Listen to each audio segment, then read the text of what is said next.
Welcome to Midlife Mojo, the podcast all about how to be fit and flourish in your 50s, with me, your host with over 25 years of experience in the health, fitness, and wellness industry, Lisa DuPree. We'll be talking about all the things that support living life to the fullest. Let's dive in. Hello, welcome back to Midlife Mojo. Today, I am thrilled to be joined by Agnes Trinh Mackintosh. She is a certified professional coach and founder of Career Rescripted. She specializes in helping individuals release their true potential and discover their next role, especially during pivotal career transitions. Agnes's superpower is that she's a connector of people, ideas, and resources. Today, we're going to be discussing the unique challenges and opportunities that come with navigating career changes in your 40s and 50s and strategies for achieving success during these transitions. Welcome to the show, Agnes. Thank you, Lisa. Thank you for the warm welcome. Hello, everybody. I'm excited to be here today and have this great conversation with my friend, Lisa. And just a little bit more about myself, because it really does tell you a story about why I got into career coaching. So as Lisa mentioned, I am a certified professional coach. I have a master's in public health, and I'm a first-gen college and graduate student. My family came here from Vietnam when I was very young. And I also have two Gen Zers. They're 20 and 22. So if I refer to my kids, that's how old they are. I am living the midlife career stage, everything that we're going to talk about today. Wonderful, wonderful. Yes. Excited to have you here and hear from you. So I just want to dive right in. What, from your perspective, is one of the biggest challenges that clients face when they're transitioning careers or pivoting in their career in their 40s and 50s? Okay. First, I think when people reach out to me, Lisa, they have been thinking about career transition for about 6 months or maybe up to like 2 years. And so I think right away, they want to get to the tangibles. They want to get to the resume review. They want to get to the interview prep. They want to do the job search strategy, all the things that, because they're tactical things and easy, they'll see it, there's an outcome. But really, I think with over my 1,000 coaching sessions I've had with people, I call it starting up, slowing down, and everything in between, which everything in between is switching careers. I think what happens is they are really asking about clarity, right? Like they come and they say they're overwhelmed, they feel stuck, they feel like they're not learning and growing. And part of our sessions are spent on what does clarity look like? What does career transition? How do we define that? I even start asking by like, what is your timeline for change? Because these are just sort of insightful questions, hopefully to get them started thinking about like their career a little bit more holistically, not just to the I'm stuck and how can you help me phase, But it's also, you have to think about it, like how big is the career transition they're talking about? Is it a sector switch? Is it from industry? Or is it just like a small little tweak? Or are they applying to like leadership roles or something within their organization? The other thing is sometimes they come because something happened, like a tipping point. And is it something that was by choice that they're making this transition? Or is it they were laid off? Or maybe something in their life has changed. Maybe they are recently divorced. Maybe they are now their primary breadwinner, which I think we have to rethink that term, Lisa. I don't know how we get that bread. I know, right? Right? But no, seriously, it's about that. And then kind of just at a phase where they're just reevaluating what meaning and value on how do they contribute their work and thinking about their work a little bit more broadly. Absolutely. I love that you start mentioning clarity too, because it's about, okay, what are the things that I can do? And being able to get back and sit back and have that clarity, talk with a coach, have somebody like specifically guide you through, like, what does that mean? What do I want? What do I really want the outcome to be? Like, what's the value of it? What is important to me? How do I get clear on it? Because there's a lot of options out there, but also sometimes it feels like there's no options. So it's kind of crazy for me being in the the same area in academia for 17 years, being in the Yeah. same job position for about 15, I had my blinders on. I only knew what I Mm, knew. And okay. so that was something I felt overwhelmed in lack of Mhm. clarity and stuck all at the same time. Okay. So like being able to talk with a coach and that has a different perspective and it comes from what's happening in the world now can really Yeah. be, I think, very beneficial. Yeah. And instead of just going in and redoing your resume, right? But I mean, Yeah. you probably gonna need to redo I your resume if you're 40 and 50. Like I looked at my resume and I was like, oh no, no, no, we have to know. change this. But yeah. Well, Lisa, it's all the things above, right? And I always say take a multi pronged approach for when you're at a pivotal point in your life. And going back to what you said, Lisa, the world in which we started our work doesn't look the same. When you started in higher education, the student experience was so much different. And now there's a lot of more parental involvement. It just didn't look the same. And then I have to tell you, I work with a lot of my clients in the healthcare industry. And sometimes that comes with frontline work and burnout. And Mhm. so for them, I've worked with someone this past year where she's like, Agnes, some days I feel like I could do this work for another 20 years. And then she said, and other days I feel like I can't do it for another 20 minutes. Right. And I think that's part of the overwhelm and feeling like all over the place because if you think about how much we can over identify with our careers, and not just our careers, but in our role, we take points of pride in what we do and our accomplishments, our successes, whether they're like ladder like accomplishments or whether they're more collaborative things too. But so you have also a point of shifting identities. And it's not just from work, but it's also in your life. Maybe you're an empty nester now, which is my case, right? Or I like to say free bird because my Vietnamese name Nguyen means a type of free bird. So then you have that. And so for the first time in your life, it might be the time where you actually can put yourself first. So it's just all these things coming at you at once. And really, it's giving yourself permission to do that too. Mhm. And Lisa, I had to tell you when you also said, when you asked me about the challenges, my first thought was quiet your inner critic because your inner critic can be so loud, right? And we have all these limiting beliefs. Going back to what you said about it seems like very counterintuitive that at this time you feel like you have less options. But some of that is your limiting beliefs and not allowing yourself to explore or even Mhm. think about other options because we are people pleasers at heart and we're high achievers. We've also, like you said, we might have been exposed to certain pathways, either by our upbringing, culture, just as I shared, I'm first gen college and graduate student. There were certain career paths that I didn't even know existed, you know? Absolutely. Yes. Yeah. It's very interesting, all the things that come up around identity that's tied to your career or your actual position. And we've been entrenched in that. When we're in our 40s and 50s, we've usually Mhm. worked a few decades at this point. Yeah. So you mentioned the identity, you mentioned the thinking about those beliefs about what's out there. What Mhm. are some other ways that career transitions might differ significantly from people who are in their early career or mid Yeah. 20s? Yeah. That's a really good question. And first of all, Lisa, I have to tell you, we have so many mixed messages in the career space. When I think about it, when I see, I mean, this is I call it my professional hazard, keeping up with what's going on. But you've got messages from people in academia, like career practitioners. You have people who are professors in business schools. You have a lot of lawyers, very interestingly, former lawyers writing about career transitions. You have therapists talking about it. I just read a book called Job Therapy by Tessa West and thinking about your career more like relationships and how they change and everything. So that's very interesting.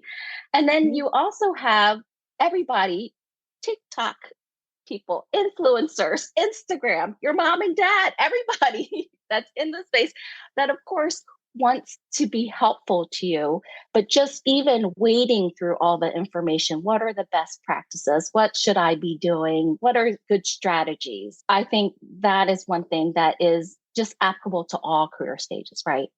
But I think when you are first starting off, you're at a discovery phase. Someone who I like to follow, Scott Galloway, he's a NYU business professor. He has some books out like the Algebra of Wealth, Algebra of Happiness. And interesting enough, my husband and I both like him, and we have very different interests in reading materials. But he has a podcast called Pivot, which he does with Kara Swisher. And basically he's saying in your 20s, it's for workshopping your career.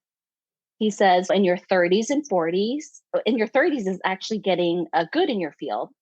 And your 40s and 50s are for harvesting. So reaping what you sow, if you think about it that way.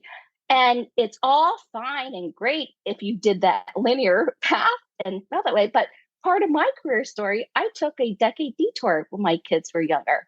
I have been back in the workforce for the past 12 years. And really, when I think about it, you can feel very like off schedule if you didn't follow that certain pathway. And when you're in your 20s, I would say one of the things is like that catch-22, Lisa. And I think about this for our kids. You need experience to get experience. So they're discovering that, they're trying on things. The statistic for them, Lisa, is that they might have 9 different roles before they're 35. They might have 5 to 7 different pathways, on average, maybe 4 years in a role, and maybe 12 different roles in their lifetime. So it's overwhelming when you think about it. In one way, it's liberating. You're like, you can try on different things. It doesn't matter if you make a mistake. You don't have to get your dream job straight out, which all of them want to do, of course. But for someone who is midlife, I feel like your timeline is more compressed. And so I think a lot of people think they don't have the luxury to start over again for either financial reasons or just when they think about what they've already done in their life, right? And so I think it's just shifting my mindset of what's possible. And like going back to that, if they feel like they're burnt out in their role, Lisa, I read somewhere where someone was saying, do you really have 20 years of experience, or do you have 1 year of experience 20 times repeated? And so that's a good one. So it's a little bit of that too. So what we do have in common with someone starting off in their career, I think you have to be patient with yourself, allow yourself to be at the discovery phase, spend some time finding out that clarity for your next career phase, and then also giving yourself permission to do that. And then also, we both at different parts of our careers have to reframe what you want to do. And not only reframe it, but then it's partly how do you tell your story, your compelling story for those opportunities when you're sharing with somebody, why are you making this change right now? I think that clarity, I think, comes back into it with that as well, so that you can figure out what are those compelling reasons for you, and then being able to communicate it. Because I like what you say, like in your 40s and your 50s, if you've taken that linear progression, you are at a point where this is about reaping what I've sown for the past 2 decades. But what happens when you're just going to uproot and go to a completely different field? Right. And so thinking about getting that clarity, what is the outcome, and then being able to communicate that, I think is definitely something that I think in your 20s and 30s, there's not that much of an expectation for that. It's more like, hey, where do you want to go? What do you want to do? It's all opportunity, exciting, and that kind of stuff. Yeah. But that really speaks to how important it is to align like what you're doing in your life for your health and well-being, and also for your financial well-being and wellness. What have you found is really important about aligning a transition or a change in midlife to somebody's core values or their purpose? Yeah, that's a really good question, Lisa. And also, just to throw a little bit of like perspective in there, I would say on average, if you're like switching sectors altogether, it might take on average 3 years or so. The average age of an entrepreneur is 43. And so if you think about it that way, you really have to really get clear on why you are making this move. What's your timeline for change? And then also thinking about all the factors that go into it, which goes back to your values and purpose. And for me, when I think about purpose, it's intention, right? Another word for purpose and intention. And a lot of times when my coaches come, they feel like, I feel like I just stumbled on my career. And a lot of it was expectations, external expectations of what you saw around you or from your parents, or just this is just what I knew, this is what I was exposed to. Whereas you didn't really either didn't feel like in your culture you could explore other things that were not stable and predictable and structured. And I think part of that plays into it. And you're also catching me, Lisa, on the other side of 50. I just turned 51 this past weekend. Yes, I know. Happy birthday. I'm in a very reflective phase now. And I think about fulfillment, meaning, values. And I also think about success in a different way, contentment too. When I think about Jonathan Rauch's happiness curve, which of course it goes like in your 20s, when you graduate, listen, you're at the top of the world. The world is your oyster. You can do so much, right? And then it kind of does a little bit like this. It goes dips down like this. And then into your 40s is the area when all your friends start commiserating on things about life and work. And then on the other side, which I'm hopefully on the other side going up from your 50s. And part of that is managing your expectations, right? And part of it is, I think, when I think about it in like a Western Eastern philosophy too, Lisa, where, and I think you've heard me talk about this, where I say we're conditioned to do this from school with achievement and meritocracy and everything. It's like you are chasing, like striving for status, for title, for everything that, the American dream and the world tells you is successful, right? All the trappings of success. And then on the other side is there's an Eastern philosophy where it's like you are already fully formed and you're just chipping away about and reconnecting to who you are. So when you think about it that way, another way you can look at it is on one side, it's addition. You keep adding and adding, and you have to ask yourself, like, when is enough? Are we there yet? If you think about it. And then in the other side, going back to the word editing, which is my word for this year, is about subtracting, kind of distilling, getting rid of all the noise and the overwhelm to really going back to what brings meaning into your life, like how you want to show up in the world. What are the problems you want to solve in your community, or what brings you meaning in the daily work that you do?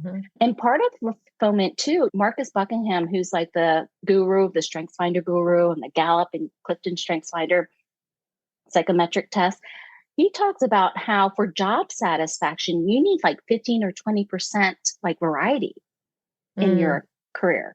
So even if it's just a little tweak like that, you don't have to start from scratch. And I think that's what people feel overwhelmed. Like going back to the overwhelm, they think, oh my gosh, things can't go on like they have been, like it's not sustainable.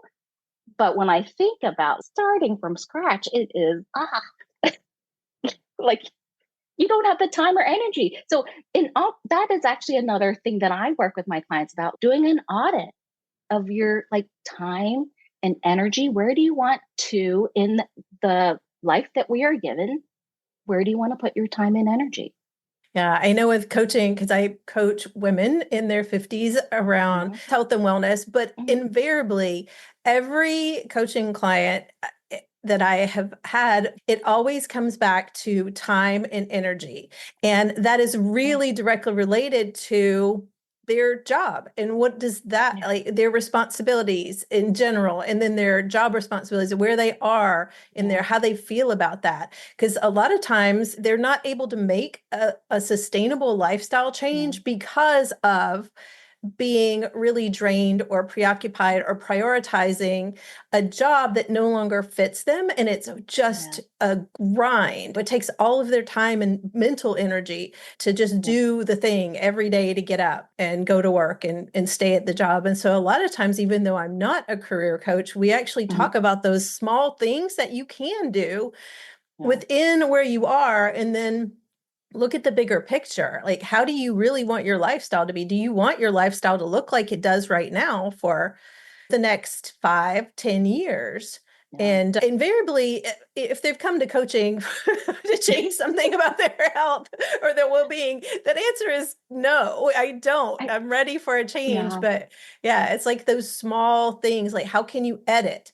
How, instead of like completely throwing everything away, packing up all your crops and moving to a whole different field down across town, right? It's like, how can you just get the weeds out of where I am, create some space for what I want to do that's going to bring me more value, bring me more meaning?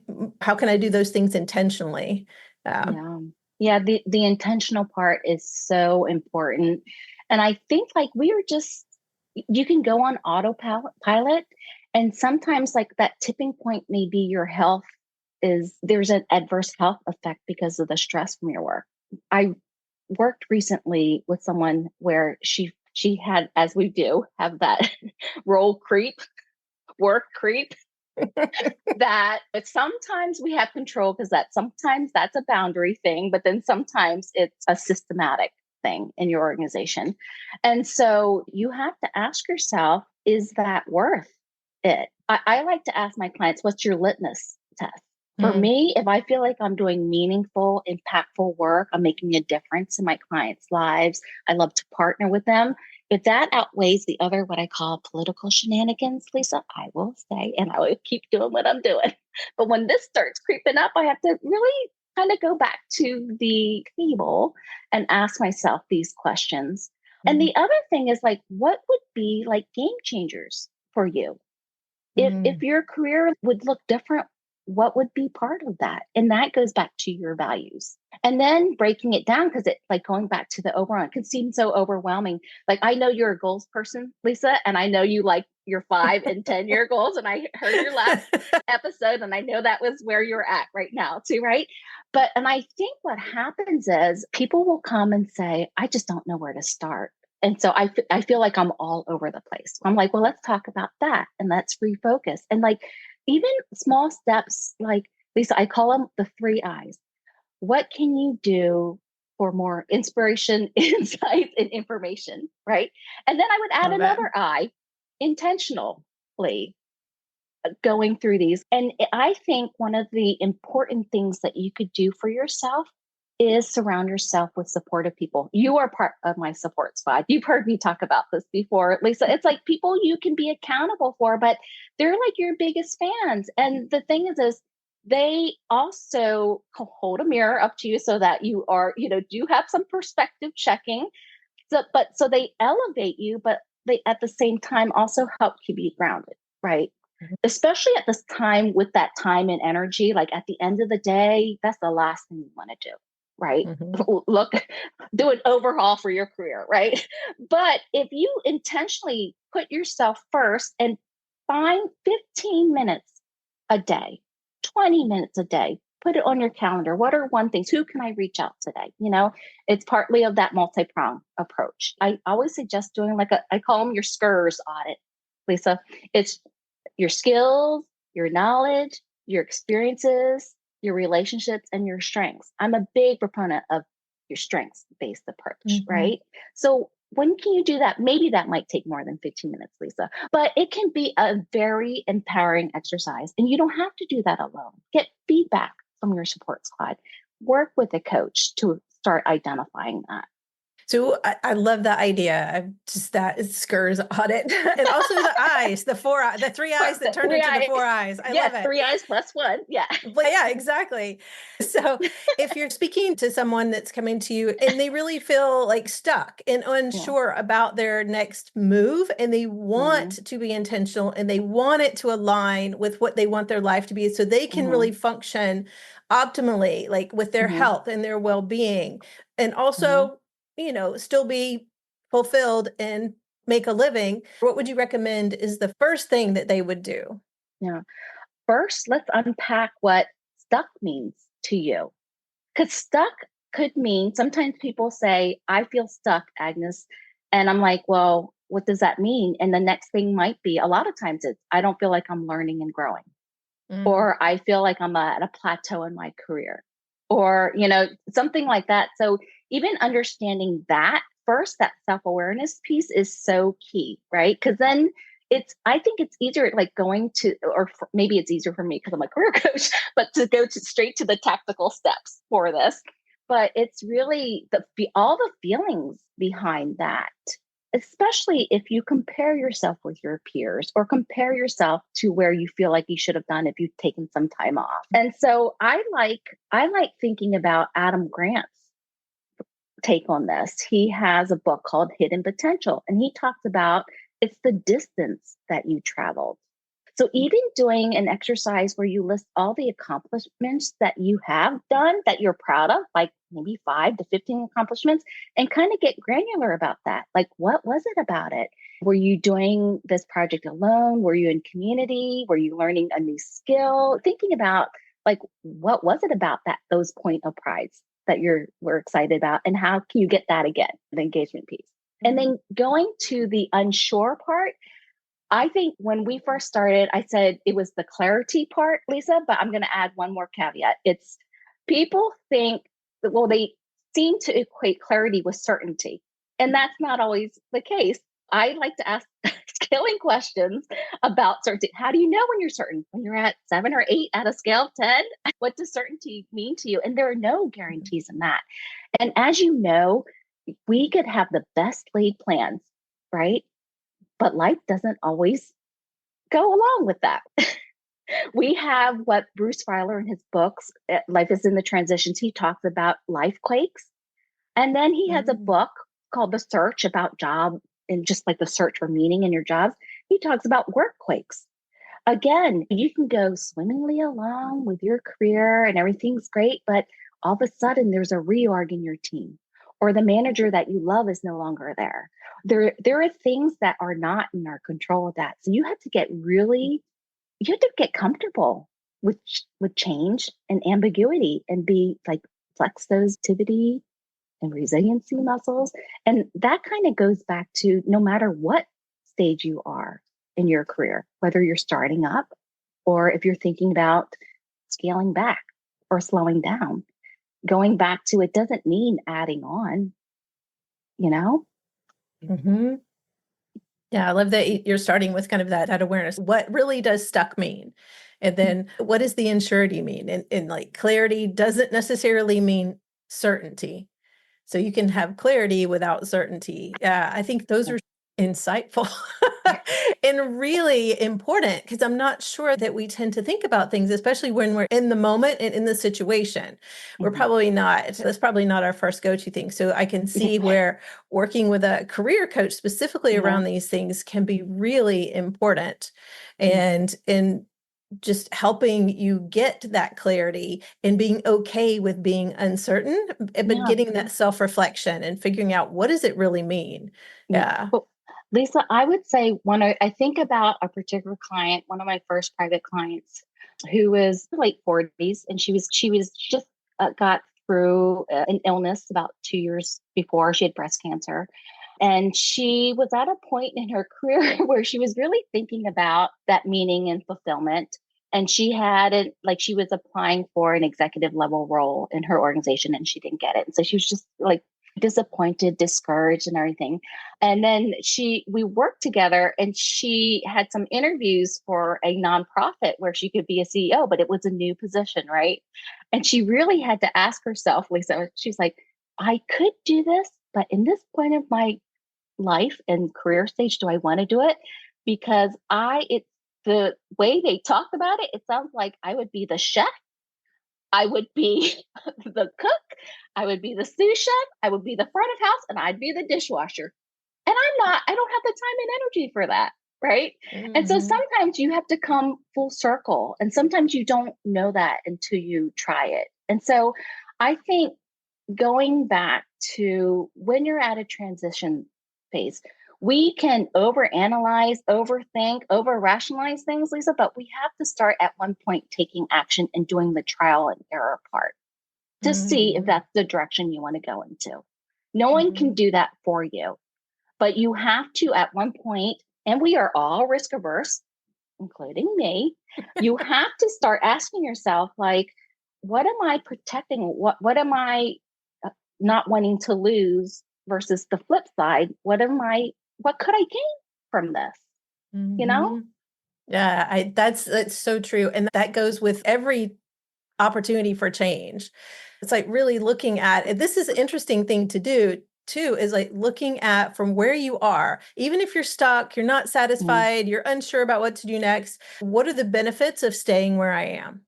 And I think that, versus what are the benefits of changing, or what are the risks of staying where I am versus what are the risks of exploring something new or a different avenue or something like that. And I think that's where, I mentioned in the last episode or a couple of episodes back about being comfortable in your uncomfortableness, because it's a known entity, and the uncomfortable in change is an unknown. So if you're going to pick your uncomfortable, right? You can stay the same and be uncomfortable, or you can change and be uncomfortable. Which uncomfortable you want to go for at this time?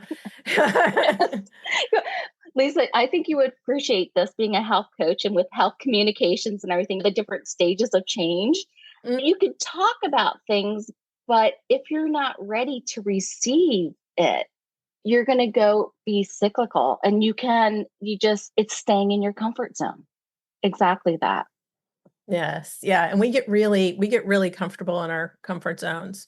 Even when you're uncomfortable, but you know what that uncomfortable is like. And especially, I know, like, now being into my 50s, well into my 50s, like, I know where my comfort zone are. And I know when I'm getting, like, I'm pushing those growth edges, we call them in coaching. And I'm like, oh, yeah, I don't have to think, okay, like, you're going to have to be uncomfortable. You're going to have to be okay with not knowing and being a beginner at something. And that's like starting the podcast and starting some new things and doing like things differently. Like, I'm just at the point now where I'm doing that. And I have had to really have some like nice heart to hearts with myself and be like, you're really good. I'm really good at a lot of things, but I'm trying something completely different. And so you're gonna suck at it. So just do it and suck at it and be okay with it and be uncomfortable. And eventually you'll be comfortable.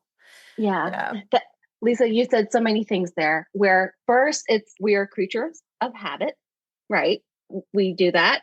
But also I think in your mid-career, midlife, you're used to being the expert at things. And so it feels very uncomfortable to maybe be at the entry level or associate level. Nobody wants to do that. But if it goes back to also your motivation. If you see a different path for yourself, you also have to be okay with the trial and error, going back to that, and trying on different identities. I think that's it too, Lisa. Sometimes when I talk to people who have been in a career for a very long time, and even when they leave or retire, you go through a little bit of a grieving or mourning process. That was much of your identity. And sometimes people over-identify with their organizations. And as much as you love your job and everything like that, you have to protect your time and energy, because it won't always love you back. And there are shifting priorities for you too. I always call it, Lisa, two different parts of the equation: what you bring to your work, but then also what your work gives you. And if you're looking for more autonomy or more variety and you're not finding it where you are, I think you need to start exploring and testing things, talking to other people. I call it career creeping, Lisa. You can career creep on LinkedIn. You can have curious career conversations with others in an industry that you're curious about. That is a low risk way to figure out if that's the direction you want. And then before a conversation, ask yourself, check in with yourself emotionally, like, how excited am I? Like, on paper, what does this look like? Say you're at like a 6 or 7 or so. After talking, like after I talk with you, Lisa, maybe about health coaching, Am I more excited? Am I at a 7 or 8? Or am I the same or not move the needle? Or maybe it's not what I thought it was. Mm-hmm, mm-hmm. That's a wonderful strategy, Mm. especially if you're just not sure. And yeah, that's a really good thing to be able to do. And it helps build your network, it builds your Yes. connections, it gets you information that you're not going to get from reading a job description or anything like that. Yeah, that is Yeah. so key. That is so key. I know there are some people that I'm connected with and that I've have coached over the years that have actually done that, searched for people that were in the jobs that they were looking for, Mm-hmm. and sent him a message on LinkedIn and be like, "Hey, would you mind chatting with me for 15 minutes?" And I, it surprised me, honestly, Yeah. because I was like, wow, it works. Yeah. Yeah. And I've had people do that to me recently. There was a couple of people actually that reached out to me on LinkedIn that I didn't know, but Yeah. they knew people that I knew. And it was Yeah. interesting. And they're like, "Hey, I've seen you're doing a transition, or Mm-hmm. you want to be doing more of the consulting, or you've been a health coach for X number of years, or you've been in education for this many years. I'm Yeah. looking to get into that area." So Yeah. yeah, I'm And happy to jump on Zoom with somebody for 15 minutes and have a conversation. Yeah. yeah.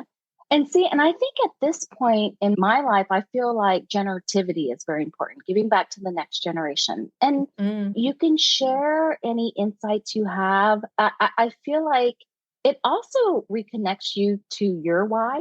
You know what I mean? Oh, yeah, I forgot about all those great things that I loved about my job that I want to reconnect to. It gets you So much excited so. again. And I think finding your community, I think, is so important.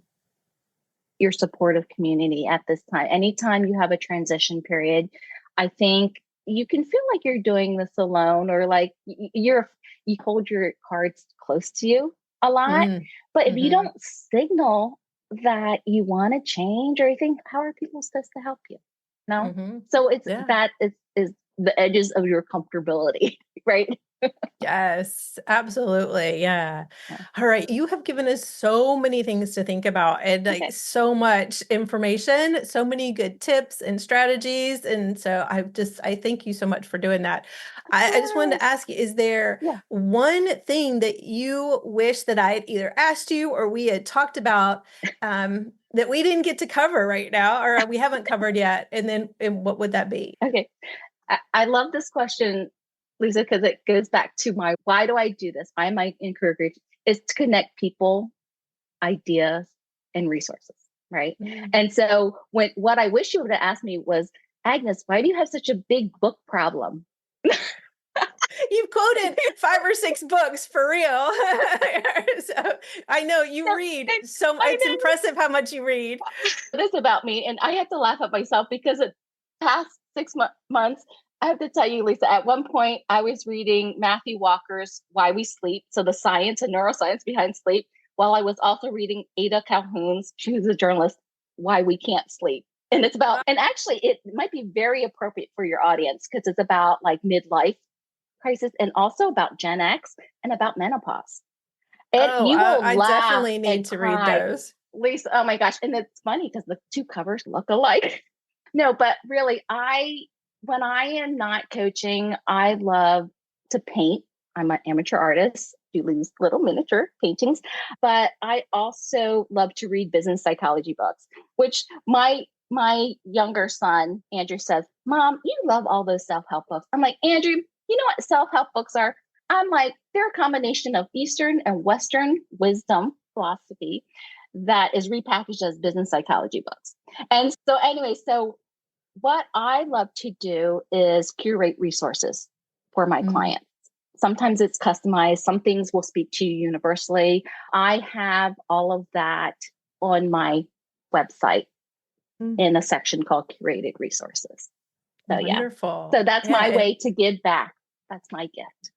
absolutely. And we will definitely put a link to Agnes's website to Career Rescripted. I'll definitely put that in the show notes that Okay. you can hop over there if that's interesting. Anything that she has as a resource, you can get a hold of that there. Yeah. Yes. And Can so I point out one really on the curated resources? I love the book Flux. It's All About Managing Change by April Rennie. And what she talks about, like she has 8 superpowers, and one of them is about knowing you're enough. And she spells it like your, Y-O-U-R, enough. And so it's about your values and everything, and figuring out like, what do you, in this phase of your life, what do you want? And then she also talks about thinking about your career more holistically as a career portfolio. It goes back to the SCRs, but it also is very empowering to not think of just a string of roles, but how are they connected? What are the themes and patterns of your career that you can really leverage? Wonderful. All right. And so what is your website URL? So we'll get that out right now in case Oh, people want yeah. to. Do you have that? And then I'll Yeah. definitely put it in the show notes. But what is that? Yeah. It's www.careerrescripted.com. And you can contact me through my website. And then I really hope you will take a look at the curated resources. They're through all life stages. And there's a lot of things for midlife career changes as well. Wonderful. Thank you so much. It has been a joy, as always, to chat with you. And every time I talk to you or we meet up and have lunch, I always come away with at least 2 books that I'm like, I have to read. And yep, again, I have those Oh, 2 good. books. I got to go look Good. up the ones on sleep for sure. Okay. It has been a fantastic to see you again. Thank you so much for everything that you've shared. Yeah, you're fantastic. I love you. Oh, love you too, Lisa. Thank you. All right, take care.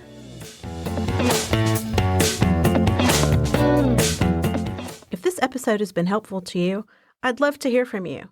If there's a topic you'd like to hear more about, send it my way. Email me at lisa@lisadupreecoaching.com or connect with me on Instagram at Lisa DuPree Coaching. Thank you for listening. Bye for now.